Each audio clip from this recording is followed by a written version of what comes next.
When are you going to swear in Representative-elect Adelita Grijalva? As soon as we get back to legislative session, when Chuck Schumer allows us to turn the lights back on. Why haven't you done it already? Because this is the way the institution works. I'm following the Pelosi precedent, by the way, when my dear friend from Louisiana, Julia Letlow, was elected to fill the seat of her deceased husband because of COVID. Nancy Pelosi took 25 days to swear her in. By the way, are you saying? Let me stop you. Are you saying that Nancy Pelosi refused to swear her in earlier? No, I'm saying that's my very point. Is this is the normal my process. understanding is that was the date that actually the representative-elect Letlow at the time requested. No, she had obviously her. Okay, here's some more examples. Okay. No, but wait a minute. You mentioned the Pelosi precedent, but Pelosi didn't delay that. Let me give you more of the Pelosi precedent. Okay. And what about the Johnson precedent? Because you swore in two Republicans the day after their election. I'm happy to answer. Pelosi precedent. Pat Ryan, Joe Simpolinski. Okay, so this story is absolutely wild, and I need you to pay attention. Because what just happened with the Epstein files is one of the most fascinating political flip-flops we have seen in a very long time. President Trump just signed a bill forcing the release of all the Jeffrey Epstein files, the same bill he was trying to kill just weeks ago. And Speaker Mike Johnson, the guy who was privately telling Republicans to block this thing, suddenly reversed course and let it pass with an overwhelming vote. The House approved it 427-1. Only one single Republican voted against it. And now the Justice Department has 30 days to start releasing thousands of pages of documents that could implicate some of the most powerful people in America. This is not some routine government transparency measure. This is potentially explosive material about a convicted sex trafficker who had connections to presidents and billionaires and royalty. Let me break down what is happening here because the backstory is even crazier than the headline suggests, and most people do not know the full picture. For months, Speaker Mike Johnson was dragging his feet on this bill and doing everything he could behind the scenes to stop it from coming to a vote. He was warning Republicans behind closed doors that forcing the release of Epstein files could backfire politically in ways they did not anticipate. He called the bill dangerously flawed and said it might expose victims and whistleblowers to harm. He was urging members of his own party to oppose the discharge petition that would have forced a vote over his objections. Johnson clearly did not want this bill to see the light of day, and a lot of people were asking why the Speaker of the House was so worried about releasing documents related to a convicted sex trafficker who is already dead. But then something changed very quickly, and the whole dynamic shifted in a matter of days. The discharge petition hit 218 signatures, which meant the vote was going to happen whether Johnson wanted it or not, because that is how the rules work. And right around the same time, Trump suddenly flipped his position too in a way that surprised a lot of people who had been watching closely.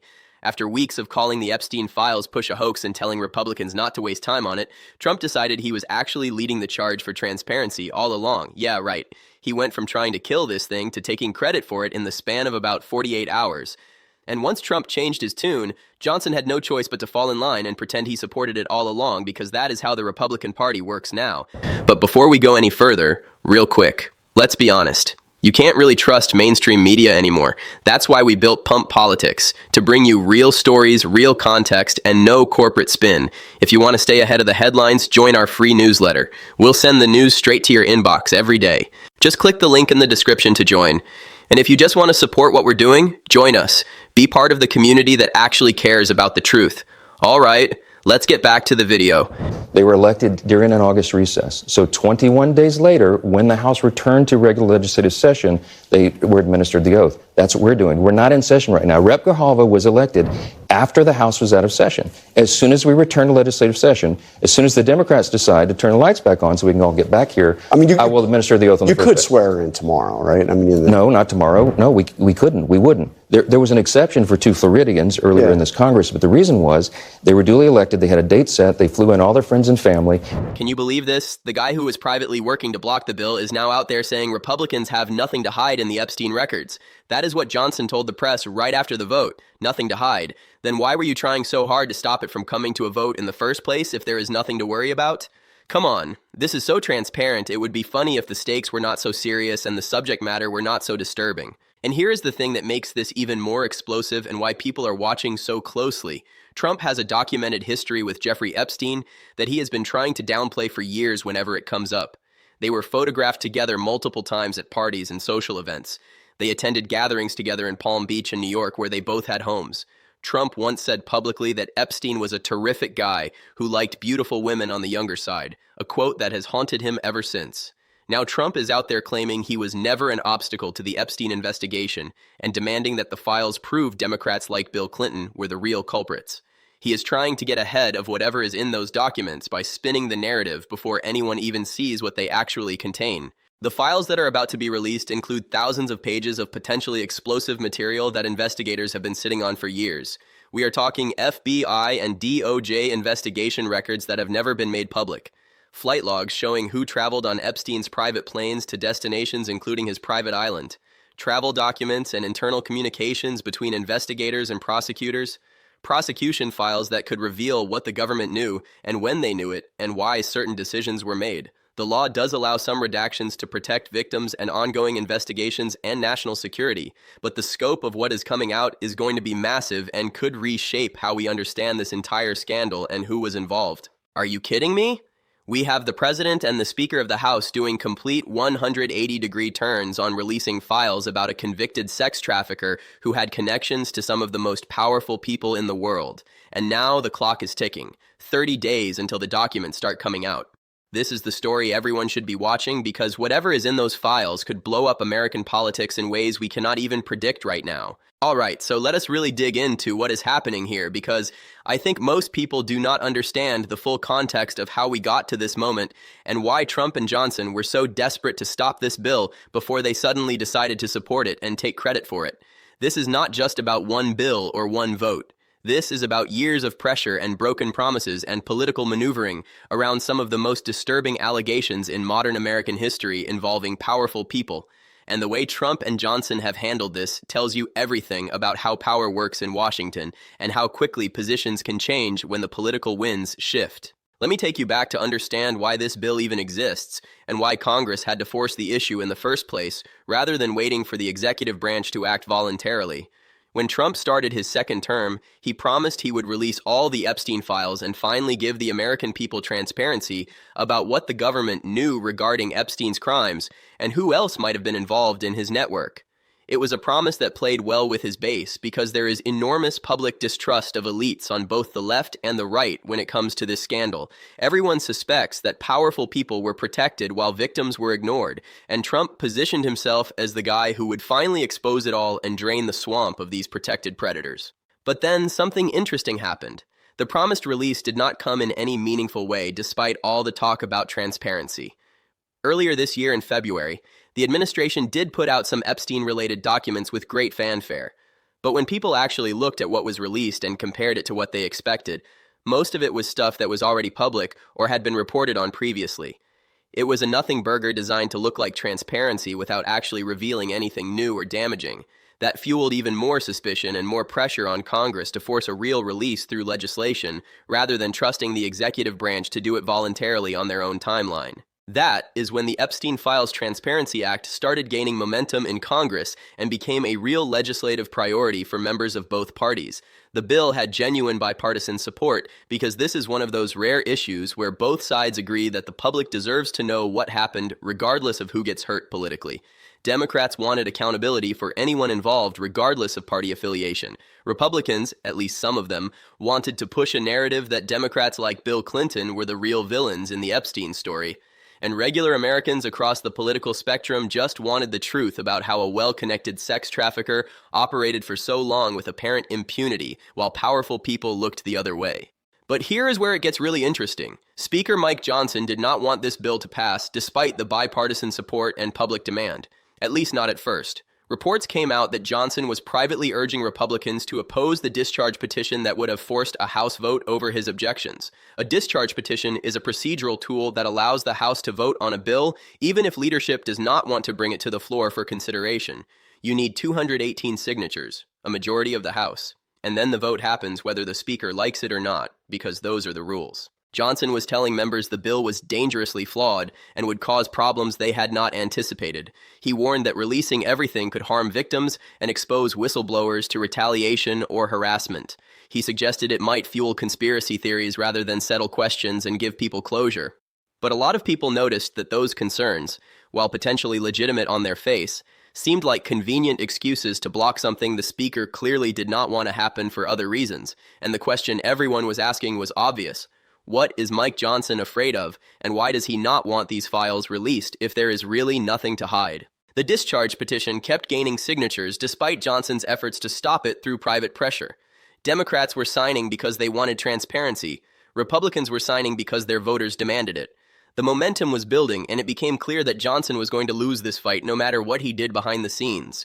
And then, almost like magic, Trump suddenly changed his position too, in a way that made Johnson's continued opposition impossible. Remember, Trump had been calling this whole push a hoax just weeks earlier, and dismissing it as a waste of time.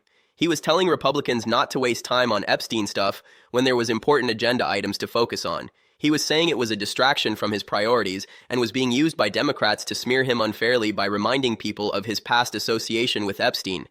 But when it became obvious the bill was going to pass with or without his support, Trump did what Trump always does in these situations. He got in front of the parade and pretended he was leading it all along.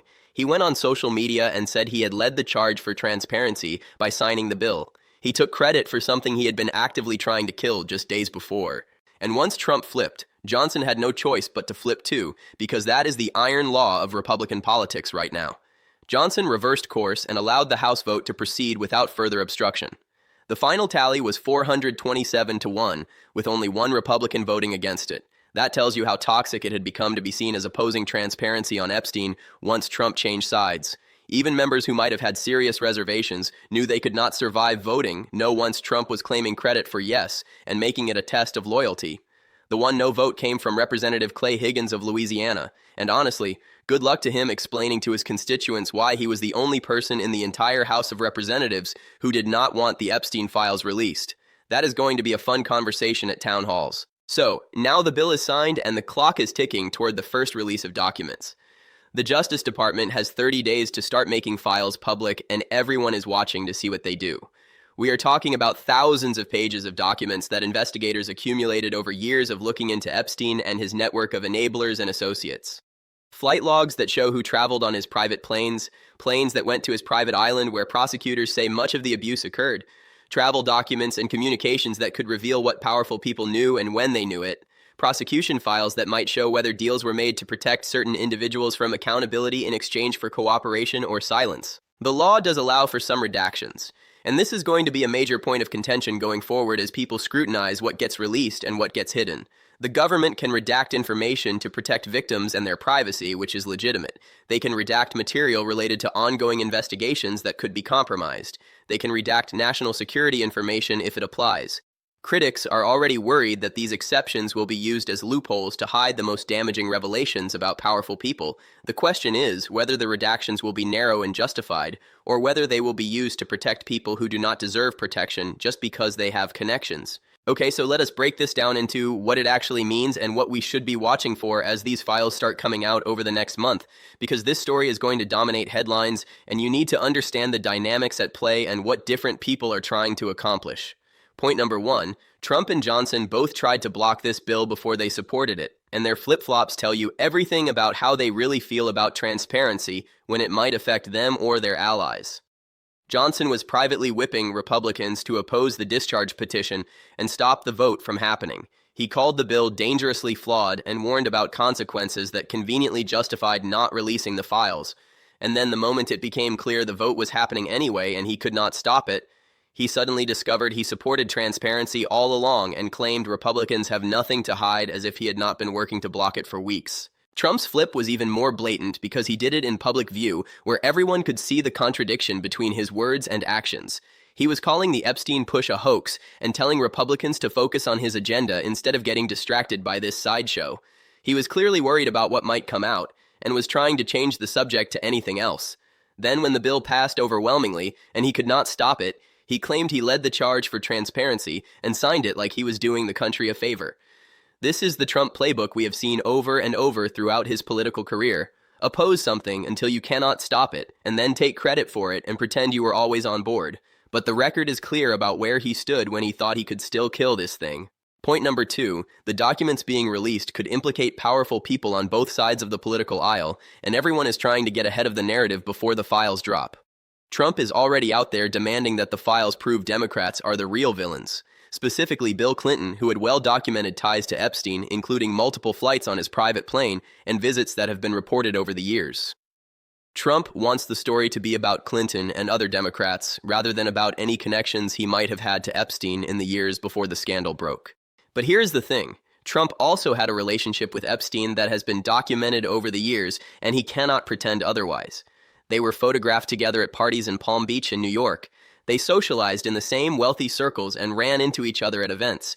Trump made that infamous comment about Epstein being a terrific guy who liked beautiful women on the younger side, words that have followed him ever since. Trump later claimed he cut ties with Epstein and banned him from Mar-a-Lago after some kind of dispute. But the historical connection is there in photographs and quotes, and he knows people will bring it up. Whatever comes out in these files, both parties have reason to be nervous about what they might reveal about their own side and their own people. Point number 3. The 30-day timeline creates enormous pressure on the Justice Department, and we should watch closely for how aggressively they use redaction powers to hide information from the public. The law requires the DOJ to start releasing files within 30 days of the bill being signed, but it also gives them authority to redact certain categories of information before release. They can protect victim privacy, which everyone agrees is important. They can shield ongoing investigations from being compromised. They can cite national security concerns if applicable. Those exceptions are legitimate in some cases. You do not want to re-traumatize victims by releasing their names or compromise active law enforcement work that could lead to more arrests. But they can also be abused to hide embarrassing or incriminating information about powerful people who do not deserve protection just because they have connections. The question is whether this Justice Department, Trump's Justice Department run by his appointees, will interpret those exceptions narrowly or broadly. Will they release as much as possible consistent with legitimate concerns about victims and investigations? Or will they use every available excuse to black out anything politically damaging to people the administration wants to protect for whatever reason? Given that Trump was trying to kill this bill just weeks ago, there is reason to be skeptical that his Justice Department will embrace maximum transparency when it comes to actually implementing the law. Watch the redactions closely as documents come out. Watch what gets released and what does not, and ask yourself if the justifications make sense. Watch whether the files that come out actually answer the questions people have been asking, or whether the most important stuff mysteriously falls into categories that justify hiding it from public view. Point number 4. This story shows how Trump still dominates the Republican Party completely and how quickly leadership falls in line when he changes direction on any issue. Johnson was actively working against this bill until Trump flipped his position. Then Johnson flipped within hours as if his previous opposition had never happened. The final vote was 427-1 because once Trump was on board, virtually every Republican knew they had to be on board too, regardless of whatever reservations they might have had about the substance of the legislation. This is how the GOP works in the Trump era, and it is important to understand the dynamics. Leadership can have their own positions and their own strategies, but the moment Trump decides something different, they reverse course immediately and pretend they agreed all along as if there is no record of what they said before. Johnson went from calling the bill dangerously flawed to saying Republicans have nothing to hide in the span of about 48 hours. That is not someone exercising independent judgment based on the merits. That is someone following orders from the top and hoping nobody notices the obvious contradiction. So, what happens now, and what should we be watching for as this plays out over the coming weeks, and the first documents start dropping? The 30-day clock is ticking for the first batch of documents to be released. Every release is going to be scrutinized intensely for what it reveals and what it hides and whether the redactions seem justified. Flight logs and travel records will get the most attention because people want to know who is going to Epstein's island and how often and whether the names match what has been suspected. Trump is going to try to control the narrative by focusing attention on Democratic names while downplaying or dismissing anything that connects to him or his allies. He has already started this by demanding the files prove Clinton's guilt. Expect that strategy to intensify as documents come out. Every release will be spun to support his preferred narrative regardless of what the actual content shows. Democrats and media outlets will be watching for any connections to Trump world that the files might reveal.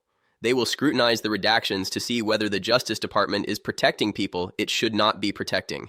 Any hint of selective transparency or a cover-up will become a major scandal and fuel demands for even more disclosure.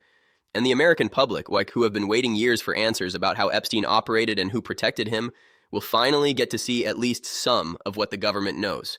Whether those documents satisfy public curiosity or fuel more questions and more conspiracy theories remains to be seen.